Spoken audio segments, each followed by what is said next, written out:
மக்களே 2 மேட்சா சைலண்டா இருந்த வைபவ் சூரியவன்சி திரும்ப ஃபார்முக்கு வந்து ஒரு அதிரடி சதத்தை விளாசிருக்கிறார்.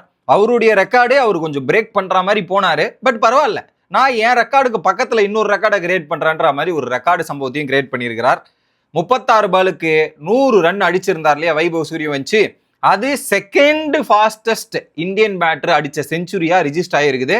சரி, ஃபர்ஸ்ட் பேட்டர் யாரு அப்படின்னு பார்த்தா அது 14 வயசுல நான் தான் அடிச்சிருக்கேன். 35 பால்ல ஏற்கனவே ஒரு வாட்டி செஞ்சுரி, இப்போ 36 பால், ஒரு பால் தான் வித்தியாசம் அப்படின்ற மாதிரி தான் இருக்குது.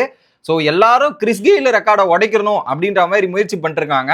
இன்னொரு பக்கம் வைபவோட ரெக்கார்டை உடைக்கிறதுக்கே இன்னும் ஆள் வரணும் போல இருக்குது. அந்த அளவுக்கு தான் வைபவ் அவருடைய ரெக்கார்டே மேலும் மேலும் செட் பண்ணிட்டு போயிட்டு இருக்கார். இன்னொரு பக்கம் ப்ரொஃபைல் இன்ச் போன வாட்டி 6 பேட்டிங் ஆடும்போது ஒரே ஓவர்ல 3 விக்கெட் எடுத்து நீ தானடா வரலாறு படிச்சது, உன்னை வாட நான் பார்த்துக்கிறேன்ற மாதிரி போட்ட ஓவரே 4 6.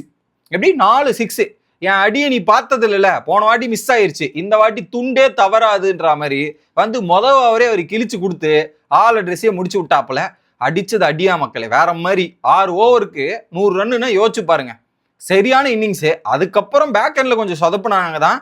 ஆனால் வைபவ் அடிக்கிற அடியில எனக்கு தெரிஞ்சு இந்த கிறிஸ் கெயில் ரெக்கார்டை ஒருத்தர் உடைக்க முடியும்னா அது வைபவ் சூரியவன்சியா இருக்கிறதுக்கான வாய்ப்புகள் பிரகாசமாக இருக்கிறது. 175 run E can break it அப்படின்ற மாதிரி தான் எனக்கு தோணுது. உங்களோட கருத்துக்கள் என்ன, உங்களுக்கு என்ன தோணுது அப்படின்றத கமெண்ட் செக்ஷன்ல சொல்லிட்டு மறக்காம வீடியோவை ஃபாலோ பண்ணிருங்க கைஸ்.